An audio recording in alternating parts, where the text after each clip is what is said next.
A brief reminder before we get into today's gripping tale. Despite watching our films, more than 90% of our viewers do not have a subscription.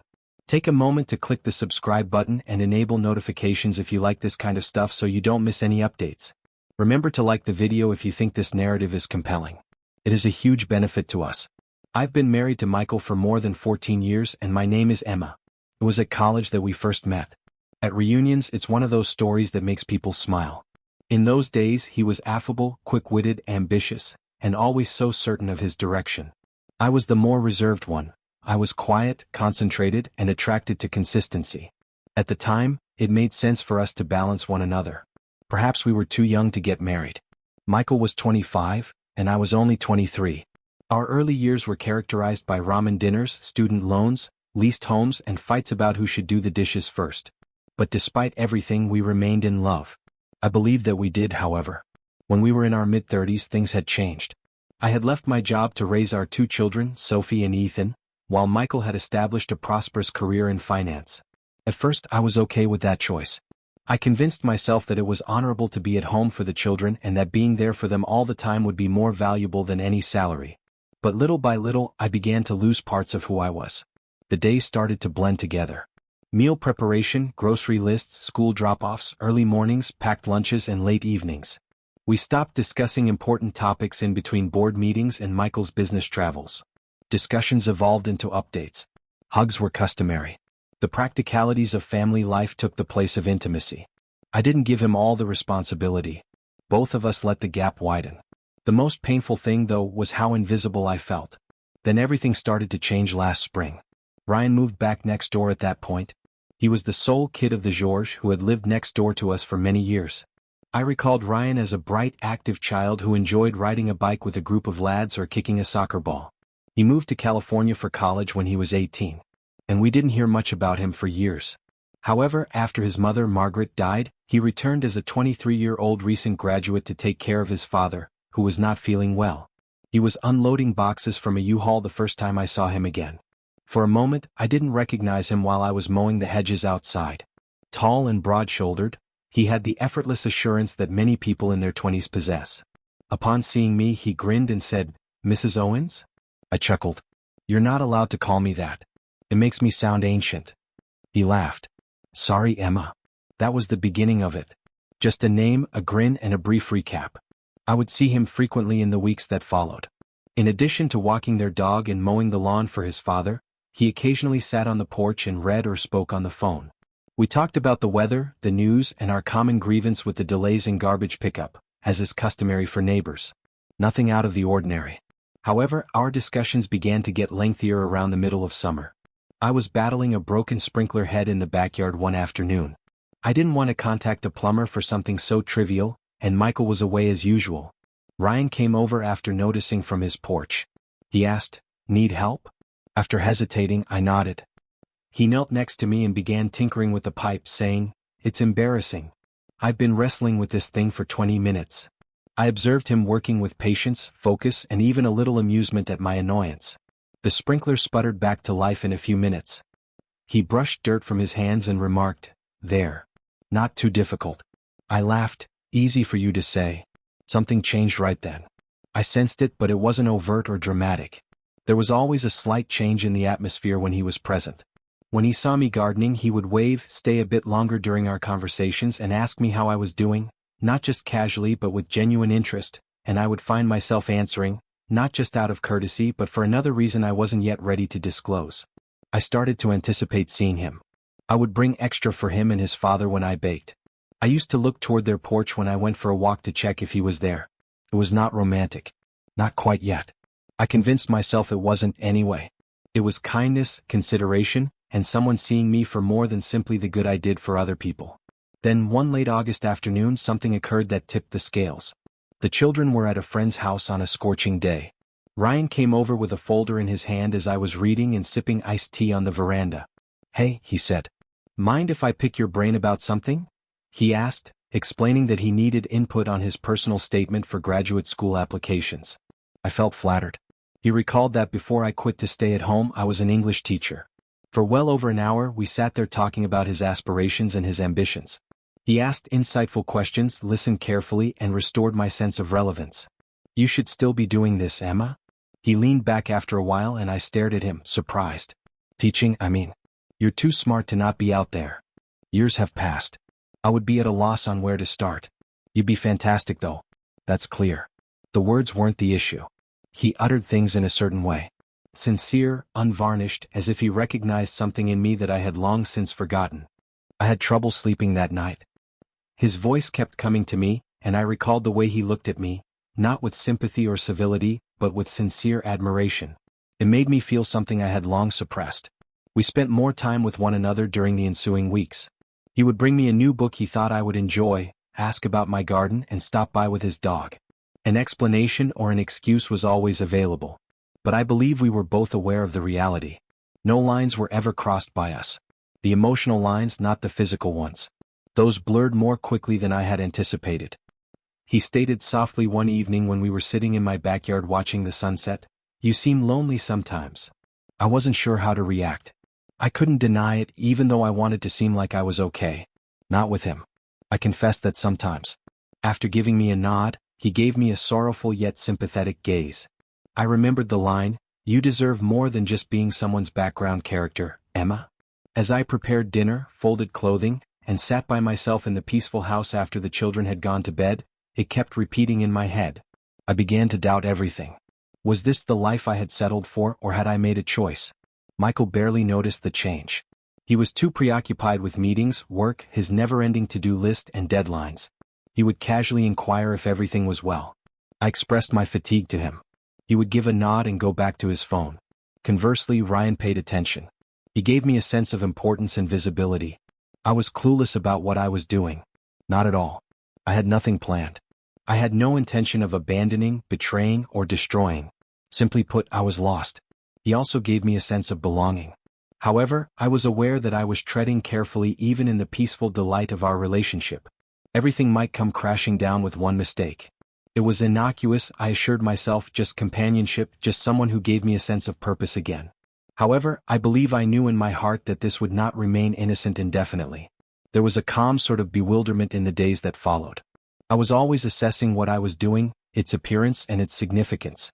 Technically, I hadn't done anything wrong, at least not in the traditional sense. However, I had a gut feeling that I was getting closer to a line that I might not be able to cross. I began to deliberately pull away, making room and seeing less of Ryan. It was for the best, I persuaded myself. I had to refocus on Michael, the children, and the life I had created. I believed that my emotions would subside like mist in the sun if I refocused my energies on my routine and my marriage. Emotions, however, don't simply go away. I also discovered that connection is not always lost in space. It enlarges it at times. Ryan did not press. He was courteous, aloof, and respectful. However, I could see he was aware of the shift.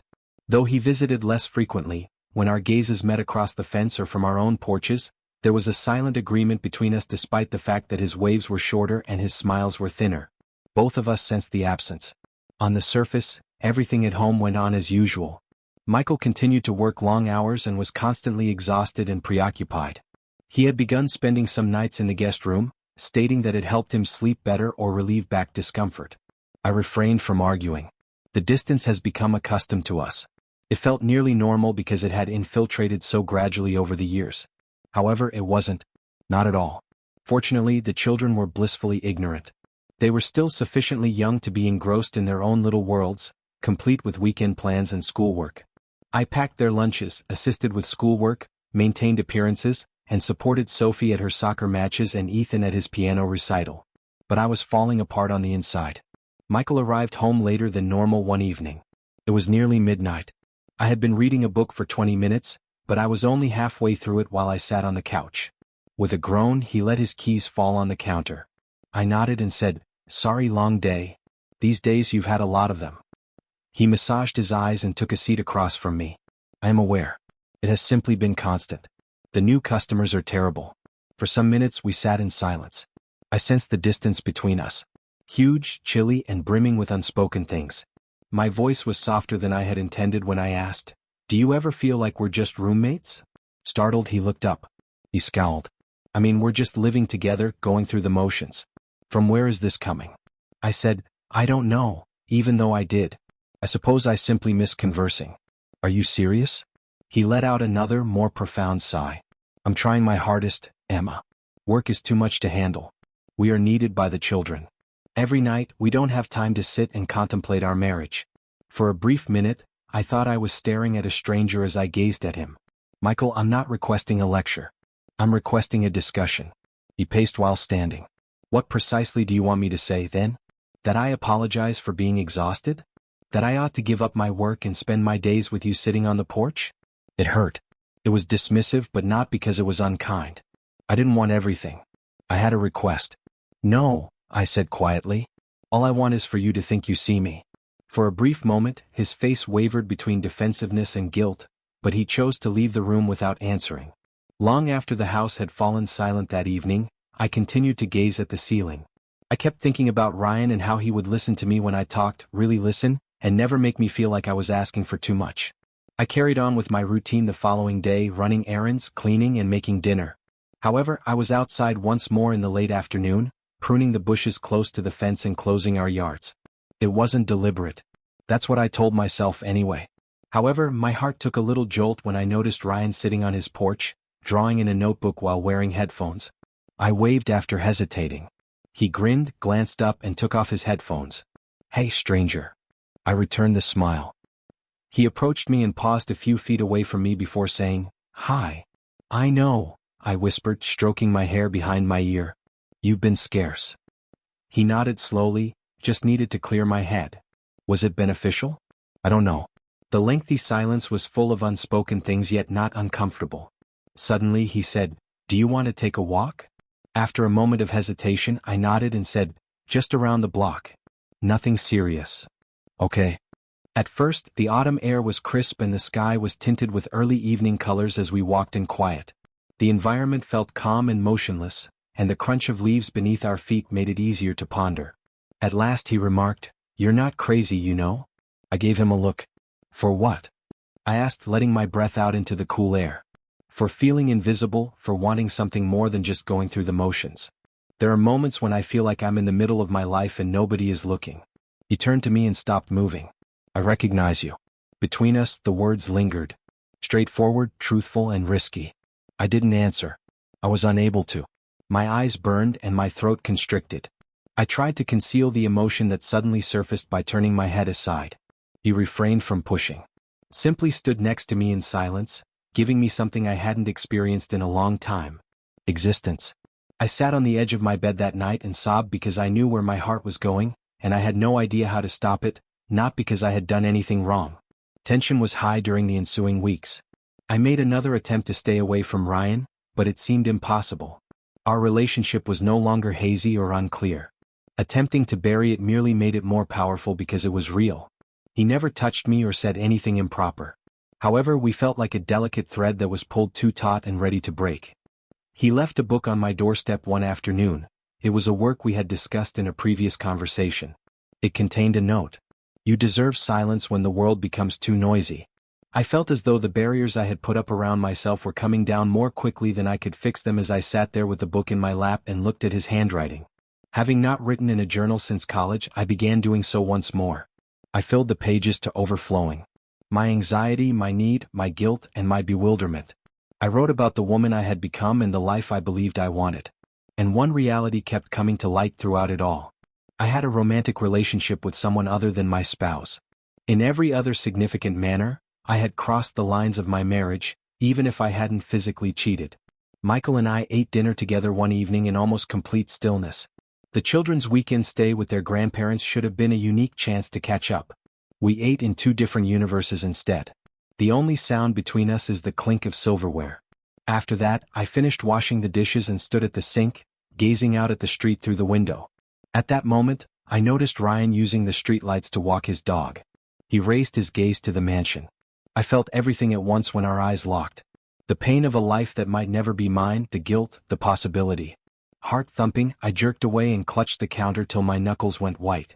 I needed to decide. What followed could not be a coincidence. It would be intentional. Additionally, I had to choose my identity. I went upstairs to the bedroom and took a seat across from Michael. He was using his phone to browse through emails. I said, I think we need to talk. Weary, he looked up. What is it about? What about us? Almost anything. After a moment of hesitation, he put his phone down. All right.